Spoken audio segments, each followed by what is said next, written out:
আসসালামু আলাইকুম দর্শক, আমি আতিক আপন বন বনসাই থেকে আপনাদের স্বাগত জানাচ্ছি। আজ আমি আমার একটি নতুন প্রজেক্ট নিয়ে আপনাদের সামনে উপস্থাপন করছি। ভার্মি কম্পোস্ট অর্থাৎ কেঁচু সার। আমার বাড়িতে, গ্রামের বাড়িতে পুরাতন কিছু বড় বড় মাটির হাঁড়ি, যেটাকে মটকি বলে, আমাদের গ্রাম বাংলায় মটকি বলে, মটকা মটকি যাই বলুন, এরকম কয়েকটা পুরাতন পড়ে আছে যেগুলো কোনো ইউজ করা হচ্ছে না। আমি সেগুলো থেকে একটাকে বেছে নিয়েছি ভার্মি কম্পোস্টের ট্যাঙ্ক বানানোর জন্য, যেটার মধ্যে আমি ভার্মি কম্পোস্ট প্রস্তুত করতে পারবো।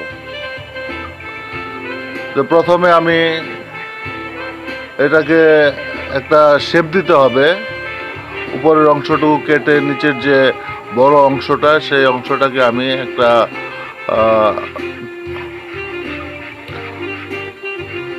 হাউজের মতো তৈরি করব, যেখানে আমি কম্পোস্টের যেসব উপাদানগুলো প্রয়োজন পড়ে সেই উপাদানগুলো আমি এখানে রেখে, পরে বিশেষ প্রজাতির কেঁচু, যে কেঁচু ভার্মি কম্পোস্টের জন্য সবচেয়ে উপযোগী, আমি অন্য এক কৃষকের কাছ থেকে কিনে নিয়ে এসেছি। সেই কেঁচুকে আমি সেই মিডিয়ার মধ্যে ছেড়ে দেব। মিডিয়ার মধ্যে ছেড়ে দিলে 1 মাসের মধ্যে এই কেঁচুই পুরো জিনিসটাকে কম্পোস্টে পরিণত করবে।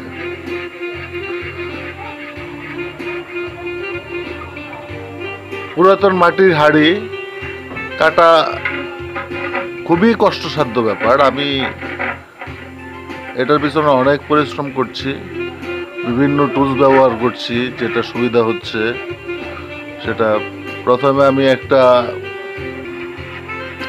ট্রায়াঙ্গেল ফাইল, ছোট ফাইল দিয়ে একটা গ্রুপ তৈরি করে নিয়ে, তারপর আমি হ্যাকসো দিয়ে কাটলাম। হ্যাকসো দিয়ে কাটার পর যখন একটা স্পেস তৈরি হয়েছে, তখন আমি আমার যে ছোট একটা করাত ছিল, এই করাত দিয়ে কাটার চেষ্টা করেছি, কিন্তু করাত দিয়ে খুব একটা ভালো হচ্ছে না। কিন্তু করাত দিয়ে খুব দ্রুত কাটা যায়, তাই হ্যাকসোটাই বেটার। কিন্তু হ্যাকসো দিয়ে কাটতে এটা অনেক পরিশ্রম এবং সময় দুটোরই প্রয়োজন। তো আমি ধৈর্য হারাচ্ছি না, আমি এটা কেটেই শেষ করব। দর্শক, আমি ভার্মি কম্পোস্টের ব্যাপারে খুব একটা অভিজ্ঞ না।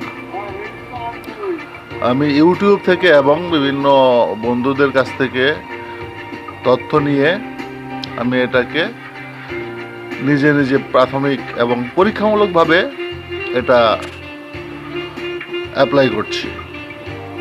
আপনারা দেখছেন আমার কাটা শেষ হয়ে গেছে। এখন এটাকে আমি করব। আমি উপরের অংশ, যেটা আপনারা দেখছেন যে কেটে উপরের অংশ করছি, এটাকে আমি আসলে মূলত আমি এটার যে তলে বসিয়ে দেব, যাতে এটা সুন্দরভাবে বসে যেতে পারে। আপনারা দেখছেন আমি এটা উপরের অংশটাকে উল্টে মাটির মধ্যে সমান করে রাখলাম, এবং যে ভিতরে যে এরিয়াটা দেখছেন, এরিয়াটা কিন্তু নেহায়েত ছোট না, অনেক বড় এরিয়া।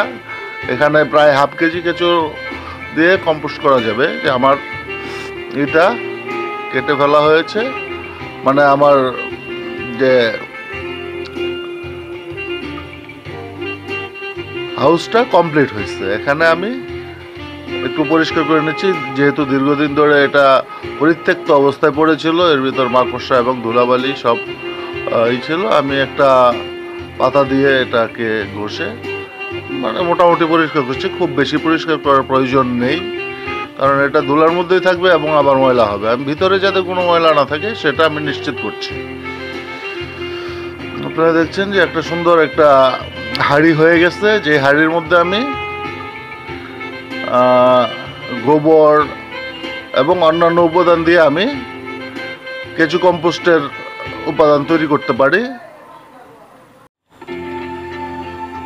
তো দর্শক, আমার কেঁচু কম্পোস্ট করার যে পাত্র, সে পাত্রটা সম্পূর্ণ তৈরি। আমি এখন এর ভেতর কেঁচু কম্পোস্টের আমার বর্তমানে হাতের কাছে যেসব সহজলভ্য উপাদানগুলো আছে সেগুলোই আমি ব্যবহার করব। আপনারা দেখছেন আমি গোবর সংগ্রহ করে নিয়ে এসেছি। এই গোবরটা অবশ্য 2-3 দিনের পুরাতন গোবর, একেবারে টাটকা গোবর ব্যবহার করা যায় না।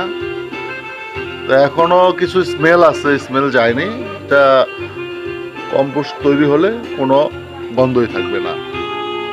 এখন আমি আমার বাড়ির পাশেই ছোট্ট একটা বিল আছে, বিলের আমার আত্মীয় স্বজন, আমাদের ধান ক্ষেত আছে, ধান ক্ষেত পরিষ্কার করার সময় কিছু কচুরিপানা উপরে তারা উঠিয়ে ফেলেছে।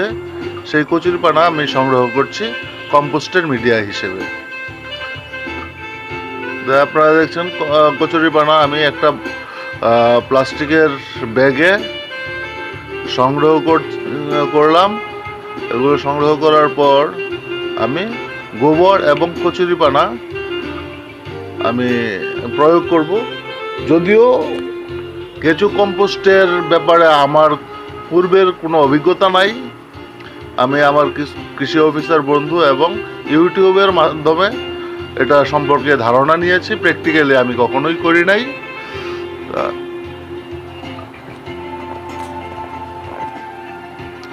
এটা আমার গ্রামের বাড়ি, এখানে আসলে কেউ থাকে না। আমরা সবাই এখান থেকে অনেক দূরে শহরে থাকি। তো এখানে আমি চিন্তা করলাম যে কৃষি নিয়ে কিছু করা। আমার কৃষি নিয়ে চিন্তা ভাবনা অনেক দিনের পুরাতন, কিন্তু এখন আমি সিরিয়াসলি গ্রামে এসে এটা শুরু করার জন্য প্রাথমিক কাজগুলো করছি। প্রথমে আমি গোবর নিয়ে একটা লেয়ার তৈরি করব। লেয়ার তৈরি করার পর আমি যে কচুরিপানা নিয়ে এসেছি সংগ্রহ করে, কচুরিপানা দিয়ে আমি একটা লেয়ার দেব, যাতে গোবর এবং কচুরিপানা কেঁচুই এটাকে মিশিয়ে ফেলবে আস্তে আস্তে। সে খাদ্য তৈরি করে এটা থেকে মিশিয়ে ফেলবে। এক লেয়ার আমি কচুরিপানা দিয়েছি, সেটাকে আবার গোবর দিয়ে এক লেয়ার ঢেকে দেব। ঢেকে দেওয়ার ফলে কি হবে, নিজের যে কচুরিপানা আছে সেটা আস্তে আস্তে কেঁচুর খাবার উপযোগী একটা পদার্থে তৈরি হবে। যে এক লেয়ার কচুরিপানার পর আর এক লেয়ার আমি গোবর দিয়ে সেটাকে পুরোপুরি ঢেকে দিচ্ছি।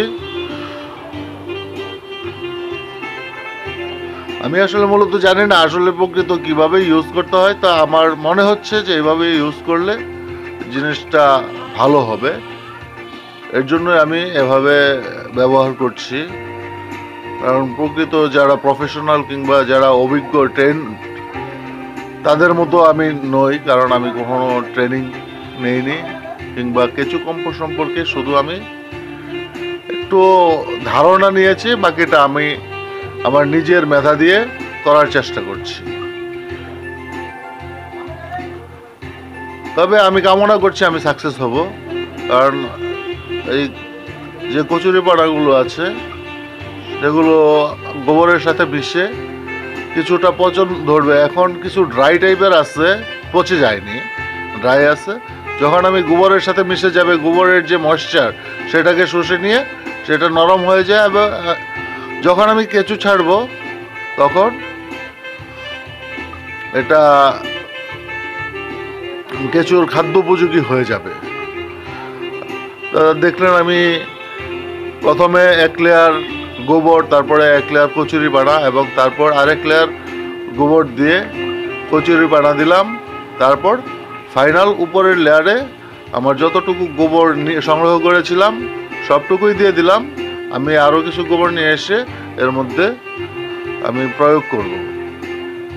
তো আমি এখন এটাকে আমি সরিয়ে নিয়ে যাচ্ছি। আমি যেখানে যে ঘরটা আমি নির্ধারণ করেছি যে এই ঘরের ভিতর আমি কম্পোস্ট করব, সেই ঘরে নিয়ে যাচ্ছি। আমার ঘরটা একটা জানালা আছে, কিছুটা অন্ধকারচ্ছন্নই, একেবারে মানে আলোকোজ্জ্বল নয়। দর্শক, আমি এখন আমার মিডিয়া তৈরি করা শেষ। আমি এখন ওই মিডিয়ার উপর কেঁচো দেব। আমি কেঁচোগুলো সংগ্রহ করেছিলাম আমার এক ফ্রেন্ডের মাধ্যমে। আমার ফ্রেন্ড একজন কৃষি কর্মকর্তা, তার এক কৃষক কেঁচো উৎপাদন করে, সে কেঁচো কম্পোস্ট উৎপাদন করে। তার কাছ থেকে আমি মাত্র 250 গ্রাম কেঁচো কিনে নিয়ে এসেছি। সেই কেঁচোই আমি এই পাত্রে প্রয়োগ করব। আপনারা দেখছেন যে গোবর এবং কচুরিপানা ভর্তি যে পাত্রটা আমি সেই অন্ধকারাচ্ছন্ন ঘরে রেখেছি। এটা আশা করছি যে কেঁচো বসবাসের জন্য উপযুক্ত জায়গা হবে। এবং কেঁচোগুলো আমি সেই গোবরের উপর ঢেলে দিলাম। এই কেঁচোগুলো আস্তে আস্তে নিজেই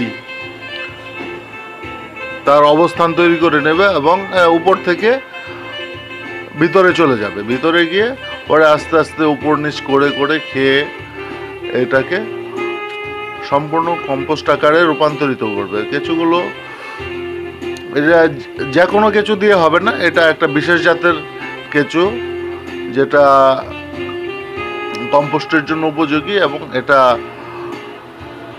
আলাদাভাবে চাষ করতে হয়।